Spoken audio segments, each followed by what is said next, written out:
Hey, this is Knife Standards. Today I'm going to be doing an unboxing and first impressions of a knife that I have been waiting a long time for.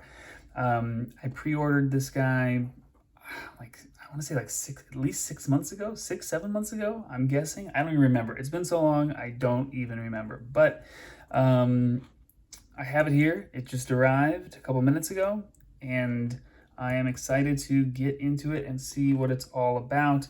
This, of course, is the Brian Brown Yeager-M V2. Awesome. So we'll get into that in just a second, but first, please follow me at Knife Standards. You can follow me on Instagram. And of course, don't forget to like this video and subscribe to my channel for a lot more knife content and weekly knife reviews. Okay, cool. So, almost flipped over my mat. Okay, so let's get this out of the way and let's see what we have here. So we have a business card, Brian Brown Knives. He is a custom maker. If you don't know, he does really crazy custom knives. I mean, he makes his own pivots. He's doing everything by hand. It's pretty epic. So definitely check his stuff out. Brian Brown. All right. Let's get this put to the side. And then, of course, there we go. That's what it should look like. This is, if I remember correctly, this is a Knife Joy exclusive Yeager. And here is my COA card, model Yeager-M. What the M stands for? Yeager-M. I don't know.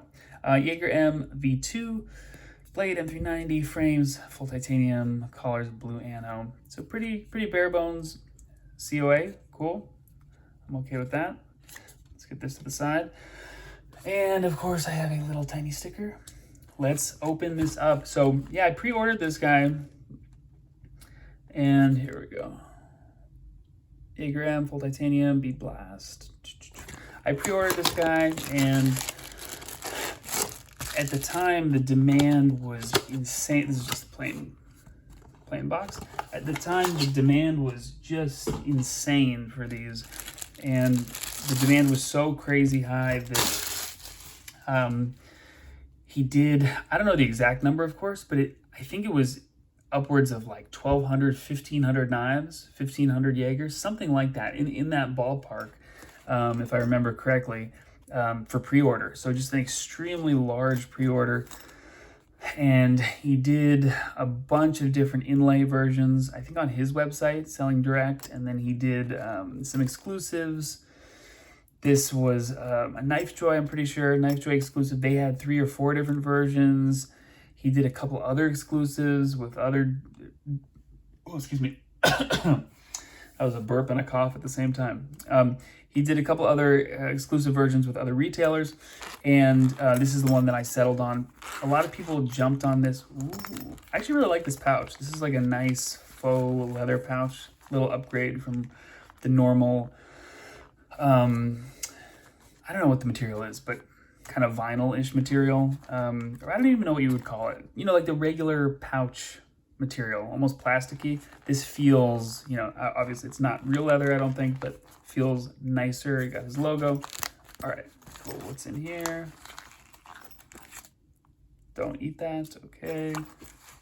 Nothing else. Ooh, boom. So that is everything in the pouch. And I'm gonna put this off to the side. Sealed up. Let's go ahead and cut this guy open. I'm gonna be using my RR standard. Whew. The RR standard is my model, my design, if you are curious. And a lot more info on that coming soon. There will be a pre-order, but it is, ooh, I like this. But of course, it's not going to be crazy Brian Brown 1,500 knife pre-order. A lot of people went really nuts. Ooh, I like this. I like this a lot. A lot of people went really nuts with the pre-order of these, and they were buying 2 and 3 and 4. And I think he released the inlay versions first, where you have the inlay it's kind of milled out, you know, kind of a milled out section here, and then they had different carbon fibers, and I think maybe it was just a bunch of different colors of carbon fiber. Anyway, and they purchased those first, and then I think the next day after that or something, Knife Joy dropped these. So a lot of people were either either pissed or they ended up getting both. Some people got the inlay versions and a couple of the Knife Joy exclusives. I mean, it was like a wild couple days, or a wild week, however long it lasted. Anyway, I just wanted the plain titanium. Of course, this is a frame lock. If you've never seen this knife before, it's a frame lock. You have, on some of them, there is no flipper, so it's just the middle finger flicking hole, just the cutout. I opted for the flipper and the flicker. And the collar looks really cool. I love that blue. Centering's right on. Clip. Looks good to me. Should we flip it or flick it first? And by the way, this is lighter. Just in hand right away, I feel like this is lighter than I had imagined it. It's like surprisingly light in hand, which is cool. All right, let's go for it. Let's test out the flipper. You never know what you're gonna get with these flippers. All right, let's go. Ooh, okay. Flipper is rocking. Damn, I love that. Love that hollow grind. Really nice. Really nice. Lock up, solid. You know what? This is actually a smaller knife than I thought. For some reason, I'm not sure if it's just pictures. Like, even I'm looking at what I'm filming right now, and even on video, it just looks like a larger knife. I mean, maybe because it's this kind of tall, hollow grind and this kind of curved handle. I don't know, but it just looks bigger than it actually is. This handle is actually a little bit short. It's a little bit short for me. I don't know. I just feel I've been so used to the bigger knives, and I've been carrying oh my gosh, jeez, you hear that? I've been carrying my knife so often for so long. This is just always in my pocket, and this just fits my hand so perfectly. I'm just used to these ergos. It's so comfortable, and you can just get this full grip. For this guy, it just feels a little short. Like they're missing. I don't know. I would have been okay with like another ½ an inch on the blade. I mean, not on the blade, on the handle. It just feels a little bit stubby. But, you know, this is my first time handling it. I've been waiting for this guy, you know, for, as I mentioned, whatever it was, 6 months, 7 months, I don't know exactly. But even before that, the hype was so crazy about this, you know, for this knife and about this knife, that I had been wanting one. You try and look on Knife Swap for one and see if your friend might be selling theirs, and you're like, ooh, I gotta get one, because there weren't that many made. I think he did 2 production runs, maybe 2 production runs, and they were small runs, and you just couldn't get one of these. All right, let's see. Okay, closing is fine. Let's go ahead and, nice. It flicks really well. Acoustics are pretty good. Pretty good.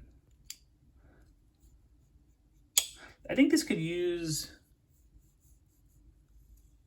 maybe a drop of oil.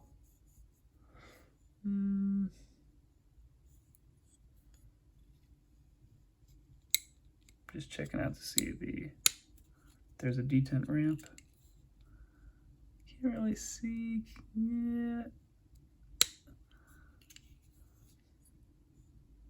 Yeah, I think there is.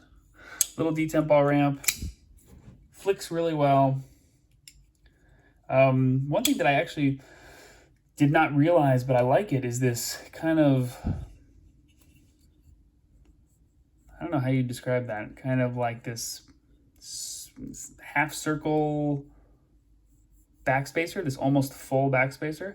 That's really nice. Not only aesthetically, but in hand, I kind of like that feel of that kind of how it sits up just a little bit. Pretty cool. There are a lot of screws. 1, 2, 3, 4, 5, I mean, I guess, I don't know. Milling on the inside looks epic. That is why this knife is so light, at least for my hand, from what I expected it to be. And let's go ahead and flip it. You know what? I actually like the flip. I'm glad I got the flipper. I actually like the way, and it's kind of like a low profile flipper. It's not a pocket pecker. It's not sticking out too far, but it's really comfortable. You know, the last couple Riot, and of course this is OEM by Riot.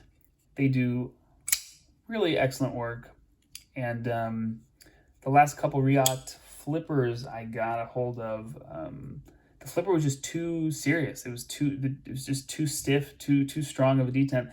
But this is very comfortable detent. I have one little scrap of paper. Yeah. Oh man, I like that a lot. Really nice. Well, I'm a fan. I think this was, you know, I saw a bunch of these go up up for sale in the last couple of days because, you know, everyone's getting theirs.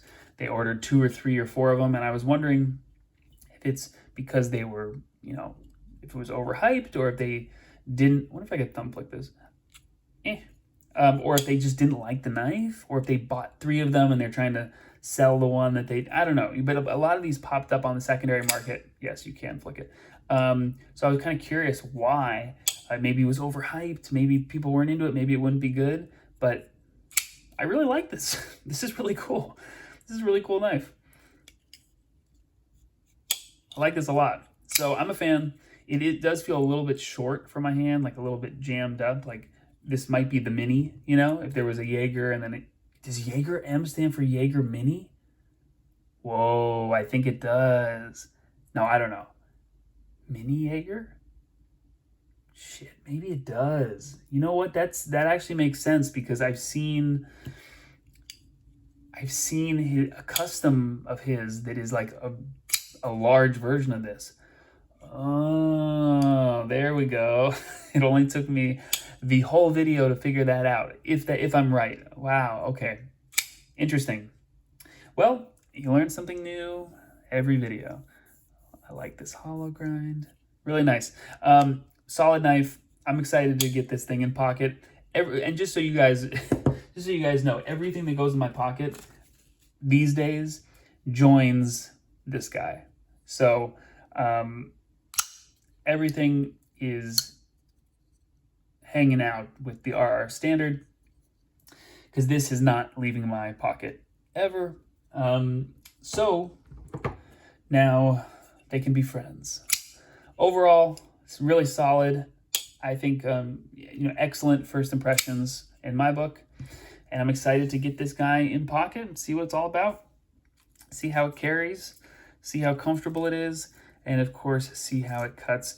Thank you guys for watching. This has been Knife Standards. I will catch you later.